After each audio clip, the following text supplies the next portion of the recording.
Dia dos Pais, Dia das Mães, Dia do Idoso, Dia da Árvore. Você sabia que também existe um dia específico para comemoração, para relembrar dos portadores da Síndrome de Down?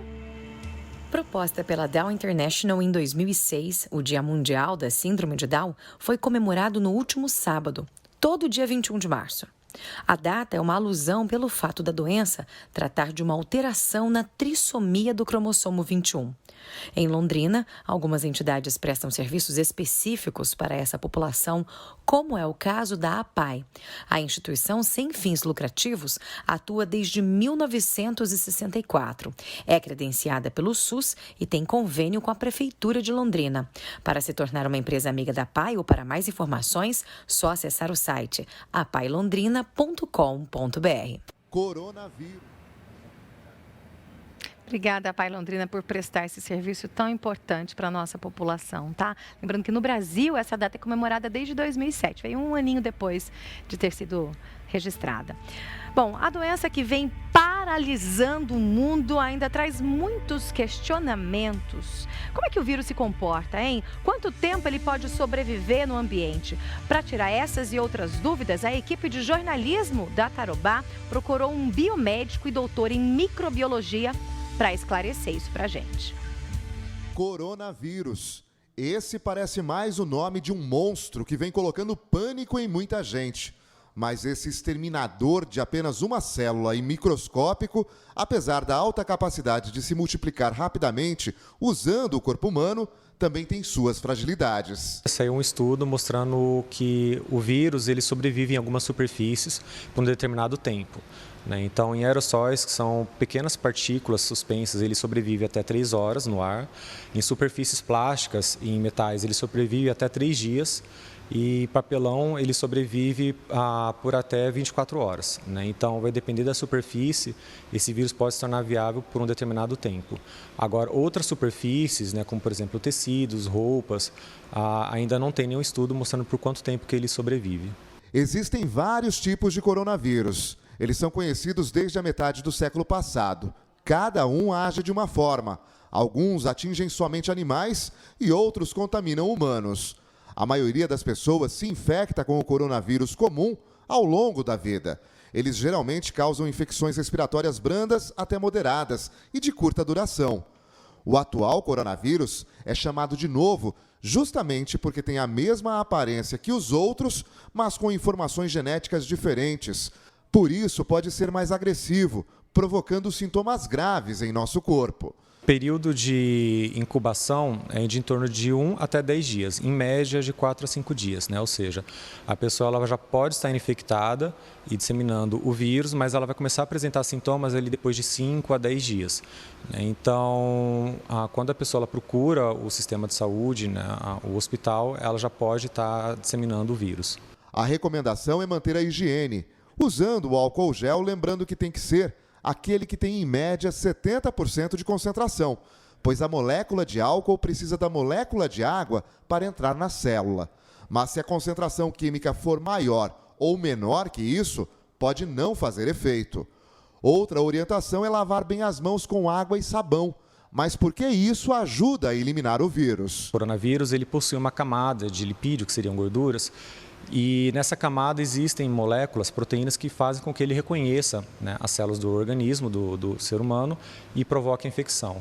Quando a gente utiliza sabão e o álcool 70, ele desestabiliza essa camada de gordura, de lipídio do vírus, e também desestabiliza as proteínas. E aí, com isso, o vírus ele perde a capacidade de infectar e ele acaba sendo inativado e morrendo. Além da recomendação de lavar as mãos constantemente, tem uma outra preocupação bastante importante com as roupas que a gente usa nas ruas. Ao chegar em casa, antes de entrar em outros ambientes, é importante colocá-las para lavar imediatamente, porque aqui pode haver muitos vírus. quando você está na rua, né, tem pessoas ao seu redor que estão tossindo, falando, espirrando e essa saliva pode cair na sua roupa e por algum momento você tem contato com a roupa, levar a mão aos olhos, à boca, ao nariz e está tendo esse risco de contaminação, bem que também quando chega em casa é comum a gente chegar a sentar no sofá ou na cama e estar contaminando esses objetos. Então o ideal seria mesmo chegar em casa, retirar a roupa, colocar para lavar ou deixar separado para lavar depois. E nesse processo, nesse intervalo, está lavando a mão para evitar a contaminação da roupa limpa com o vírus. E não dá para a gente falar de higienização, para a gente falar de limpeza, de cuidados, de prevenção, sem a gente falar de água. E o que muita gente esqueceu é que ontem, dia 22, foi comemorado o Dia Mundial da Água. Para falar sobre isso, eu recebo aqui ao vivo, nos jardins do Grupo Tarobá de Comunicação, ele que é ambientalista da Patrulha das Águas, João das Águas, que a gente conhece assim, né, João das Águas? Bom dia, é um prazer recebê-lo aqui. O prazer é meu. Primeiro, parabéns a você, ao seu programa e a Tarobá, que lembrou dessa data, porque com essa história do coronavírus, essa triste situação, praticamente os veículos de comunicação esqueceram, enfim, né? Não foi tão lembrado como em outras oportunidades. Mas lembrando também do grande drama mundial de conservação das águas, de volume de águas. Nós temos cidades brasileiras que estão em situação difícil, crítica, né? Crítica. E a relação, inclusive, do próprio coronavírus e a água. Então veja, por exemplo, que a ausência de água em muitas favelas e regiões do Brasil, o Rio de Janeiro tem problemas. Pode aumentar a transmissão do vírus. Transmissão e a morte, porque... Com certeza, levar à morte. A consequência, ou seja, é uma forma direta. E também, lembrando uma outra coisa, as pessoas ficam mais em casa. Ao ficar mais em casa é mais banho, lava-se mais roupa, lava-se mais calçada. Então há um aumento do consumo de água, que por sua vez, nas cidades que estão em crise hídrica, né? Porque às vezes a gente trata a questão da água de uma forma uniforme. Não é, isso é um dos erros da questão da água. Você tem cidades, você tem regiões que você tem muita água. A questão não é volume.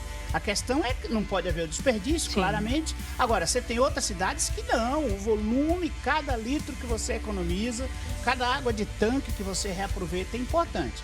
Na nossa região, felizmente, temos muita água. Nós temos água para abastecer 3 São Paulo.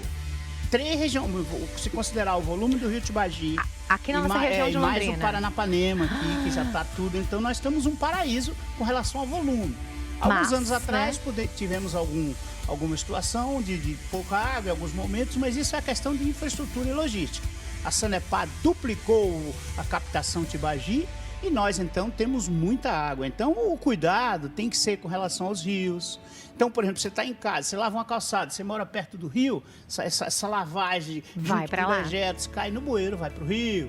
E assim vai. Você cimenta seu quintal, você provoca enchente. E uma dica também muito interessante, agora relativa à água, à economia e até para evitar a falta d'água, é que como a Sanepar, no Paraná, baixou o volume mínimo de água de 10 mil litros para 5 mil litros por mês. Então, antes, a maioria da população que consumia entre 8 e 12, não era viável economicamente ter uma captação de água de chuva. Hoje, não. Então, hoje, você, se instalar uma captação de água de chuva, você rapidamente vai repor, vai ser recompensado, vai ter de volta esse valor investido e vai diminuir a enchente. Porque, por exemplo, esse jardim aqui, eu estou vendo que a calha joga no jardim. Ele infiltra, né? Se você cimentasse tudo, ao invés daqui, ele iria provocar enchente lá no córrego. Ou seja, estamos corretos dessa forma. Estão corretos, exatamente. Que bom. Né? Então, são detalhes de como a água influencia no nosso dia a dia. Seja pelo lazer, pela própria canoagem, os esportes aquáticos. Londrina tem 84 córregos na área urbana. Você imagina que coisa, que maravilha. Córrego tem a ver com vale, vale tem a ver com clima. E mais um monte de rios. Só de Tibagi, Sara, são 73 quilômetros de rio Tibagi em Londrina. Meu Deus. Em Londrina. É água. É muita água. Que bom. João, obrigada. Você sabe que é um prazer recebê-lo aqui. As portas do Grupo Tarobá de Comunicação estão sempre abertas para você, tá bom? E fica aí o nosso apelo, a nossa conscientização para você em tempo de quarentena de coronavírus. Tome banho, lave suas mãos várias vezes, mas tome cuidado com a quantidade de água, com o tempo que você vai dispensar no seu banho. A gente vai para o intervalo rapidinho e daqui a pouquinho a gente volta falando ainda sobre o Dia Mundial da Água. A gente vai conversar com uma nutricionista, Sumaia Brandão, que vai falar da importância da água para o nosso organismo. Eu volto já.